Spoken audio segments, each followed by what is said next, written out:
두 번째 이슈 볼까요? 두 번째 이슈 보니까 이거 왜 그랬대?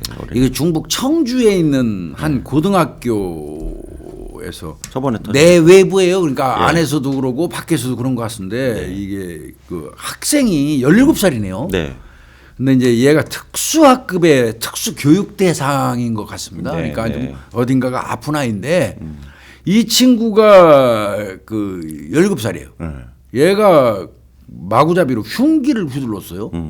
그 바람에 사람들이 꽤 많이 다쳤습니다. 네, 네, 네. 그 내용을 보니까요. 4월 28일 날 아침 8시 33분이니까 학교 온 것 같습니다. 네, 네. 그래서 지가 재학 중인 청주에 있는 한 고등학교 복도에서 흉기를 마구 휘둘러 가지고 교사를 다치게 하고 교장까지 교장을 다쳤잖아요. 환경 실무사 선생님까지 한 3명한테 충상을 입혔어요. 네. 그래서 또 밖에서도 또 한 3사람한테 경상을 입히고 네. 그러니까 중상 셋, 경상 셋. 네. 그 6명을 다치게 한 거예요. 마구 휘두른 거예요. 큰일 날 뻔했어 이거. 근데 이 내용을 들어보니까요. 참 깝깝하더라고요. 본인이 이제 뭐 정신적인 어떤 문제가 있었는지 모르지만 교우 관계가 원만하지 못했대요. 그래서 아마 따 비슷하게 당했겠죠. 이제 그런 게 불만이 있었던 것 같고, 그래서 얘들이 나를 무시해야 한다는 어떤 그런 그 고정관념이 머릿속에 사로잡혀 있었던 것 같아요. 네. 그러던 중에 이제 그 어떻게 보면 그 방화세가 된 게 있어요. 그게 뭐였냐면 네. 본인이 호감을 품고 있던 여학생이 있었어요. 여학생이 있었구나. 트리거 역할을 한 게 네. 그 여학생이 있었는데 그 여학생이 급격히 자기한테 거리를 두기 시작했대.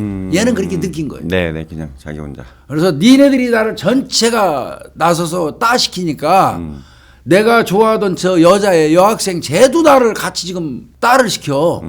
이거에 분노했다는 거예요. 그래서 범행을 결심을 하고요.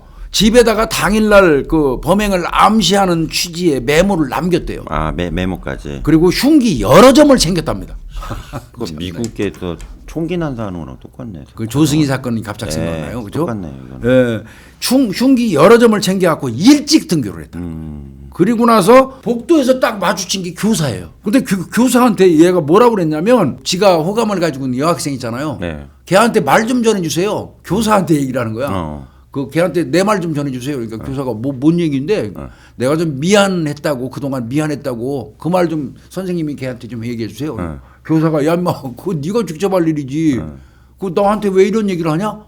거기에 뺑 돌아버린 거예요. 그 목 졸르고 난동 피우면서 그때부터 그냥 교장이고 저 환경 실무사 선생님들이고 말리는 사람 마구 찔러버려. 큰일 날 뻔했네.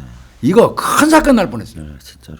큰일 날 뻔했네. 큰 사건 날 뻔했어요. 그래서 이제 일단은 뭐 구속했어요. 네, 구속해야죠. 구속 안 할 수가 없잖아요. 예, 이게 구속 기소를 했는데 대검찰청 통합 심리 분석을 진행을 했는데 검찰이 이렇게 말했어요. 얘 범행은 사전에 계획된, 그건 명확하죠. 예, 흉기 들고. 사전에 계획된 이상동기 범죄다.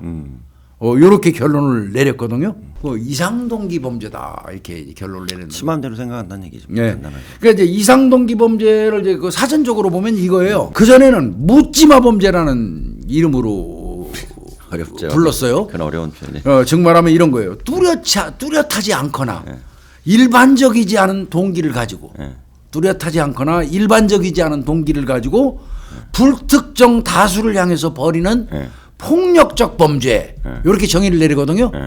그래서 이제 예전에는 이걸 묻지마 범죄라고 불렀는데 어감이 너무 나쁘잖아요. 아, 잘못 해석된 거예요. 그리고 교수님 다 아시잖아요. 예, 그래서 2022년 1월 달에 경찰청에서 요거를 이상동기 범죄라고 명칭을 정정했어요. 네, 그거 미국 따라간 거예요. 예. 그리고 이제 그때부터 이 이상동기 범죄 통계도 그때부터 냈어요. 그 2022년 이전에는요, 그 통계 따로 안 냈어요. 그냥 정신 아픈 걸로 분류했어요. 전에 교수님 저희 공부할 때 모티브 리스크 크라임이라고 했잖아요. 네. 무동기 범죄. 무동기 범죄. 예, 형사 정책이 그랬는데 무작위 범죄, 무동기 범죄. 예, 근데 그것도 미국에서 비판이 많았던 거예요. 동기가 왜 없냐고. 사람 공격하려는 거 자체가 너무. 그놈은 동기가 있는 거예요. 그놈은 본인 자신은. 그래서 그걸 이제 바꾼 게 그 abnormal motive crime이라고 그러거든요. 비정상적 동기로 인한 범죄. 뭐 어떤 혹자는 또 이렇게 얘기해요. 원인을 알 수 없는 동기에 의한 범죄. 예. 원인을 알 수 없는 동기에 의한 범죄. 경찰청에서 잘 바꿨네요. 네, 그래서 이제 이상 동기 범죄라고 2022년 1월 달부터 바꿨어요, 경찰이. 잘했네. 그래서 얘도 뭐 짐작컨대 얘는 저 아픈 거는 명확해요. 어디가 좀 아픈 애에. 그래서 심신미약이 일정 부분 인정될 개연성은 높다. 그래서 또 보호 치료 좋긴 하겠죠. 근데 저희가 이제 우리가 그런데 경계해야 될 거는요. 이게 문제가 아니라는 거죠. 자, 그러면 그러니까 이게 나오니까 이것도 잘못하면 욕 먹을 수 있는 그 이야기일 수 있는데 현실적인 얘기니까 우리가 한번 해볼게요. 아니 걱정을 하는 선생님들 얘기를 내가 많이 들었거든요. 주변에 일반 학교에 그 일정 학급을 특수학급을 만들어서 이렇게 운영하는 시스템이래요. 우리가 특수학교 학생들을 그 별도로 모집하는 이 시스템이 많이 부족하대요. 시설이 특수학교 모자라요. 특수학교가 그러다 보니까 일반적인 이제 그 학교에다가 특수학급을 만들어 가지고 이제 섞여서 하는데 교사들 얘기는 그 얘기하는 거예요. 이런 경우가 발생하면 상당히 문제가 있지 않냐. 그러니까 우선 얘들을 컨트롤하는 전문 인력이 얘들을 관리하는 게 아니지 않냐. 그렇죠. 특수학교에 계신 선생님들은 다 그쪽이니까. 그러니까 그분들이 통제를 하고 관리를 해줘야지 되는데 특수학교가 부족하다 보니까 일반 학교에 특수학급을 만들어 가지고 별도로 운영하다 보니까 일반 선생님들이 물론 환경실무사 따로 있어요. 이 특수학급 애들을 관리하는 선생님들이. 그렇지만 그럼에도 불구하고 이제 한 공간에 섞여 있으니까 혼재된 상황에서 문제가 발생할 수 있는 거 아니냐 이런 우려도 사실 선생님들 몇 분이 그런 얘기를 하시더라고요. 아, 그건 일리 있어요. 이거는 섞여 있기 때문에 섞여 있는 거를 비난한다는 얘기 절대 아닙니다. 또 관리가 좀 어려우니까. 그래서 특수학교도 사실은 좀 예산을 확보해가지고 많이 만들어야 할 것 같아요. 근데 이제 교수님 제가 특수학교에 대해서 저도 이제 교육연수원 교사 교육을 하잖아요. 하는데 이 말씀 특수교사 중학교 교장 선생님들 중학교 고등학교 교장 선생님들 제가 만나거든요. 특수학교가 보통 분리가 안 돼 있어요. 그러니까 초, 중, 고등학교 과정을 한 번 해요. 같이 있는데 이제 그러니까 특수학교 교장 교감 선생님 말씀이 뭐냐? 첫째, 시설을 지으려면 특수학급에 오는 아이들이 거동이 불편하거나 좀 지적으로 조금 어려운 아이들이잖아요. 근데 얘네가 등하교 거리가 멀면 안 된대요. 여기 일단 장애가 있는 애들이라. 그렇지.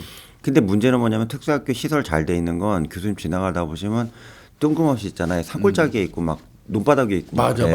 보신 적 있죠? 뚝 떨어져 갖고 교통도 불편하고. 왜 그러냐? 그걸 도심에다 지려고 하면 난리가 난대요. 님비 현상이 또 거기도 또 장난 아니래요. 그래가지고 그 어떤 교장 선생님 뭐라고 그러냐면 쓰레기 그 있잖아 재활용 센터 있잖아요. 그것도 혐오시라고 난리치는데 그것만도 못하다 이거예요. 자기는 교육시설인데. 속상하지. 그러니까 이제 애들이 그 등하교를 하려면 버스 있잖아요. 그 특수학교 버스 있어요. 그걸로 이제 그 운전직 중간에 싣고 오고 하는데 그 아이들이 거동이 불편하거나 이렇다 보니까 그 타는 시간도 많이 걸린대요.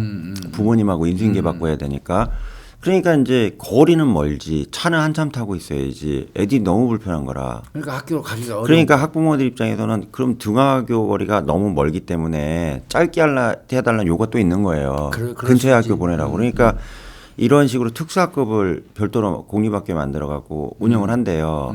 하면 이게 이제 특수학급을 운영하시는 선생님들 입장에서도 교장교감 선생님이 특수교육 담당이 또 아니고 일반 교육 담당이시거든요. 그러니까 이 특수반 관리들가 참 어려운 거예요. 이게 노력을 하신다 하더라도. 이거 정말 이거 사실 이거 참 시급하게 해결이 될 문제예요. 이 아이 사건 때문에 이게 좀 수면 위로 드러나긴 했어요. 좀 얘기를 많이 하시더라고요. 교수님 말씀하시는 이거 좀 한번 돌아봐야 됩니다. 확실히 돌아봐야 돼요. 물론 얘가 범행한 걸 가지고 미워한다거나 이런 얘기는 아니지만 어떤 근본적인 어떤 그 대책 같은 것도 분명히 있어야 될 거예요. 같이가 사는 세상으로 가야죠. 근데 교사분들 지인들하고 요 사건 관련돼서 얘기를 하다 보니까 그렇게 다 얘기하셨어요. 다 그렇게 얘기하셨어요.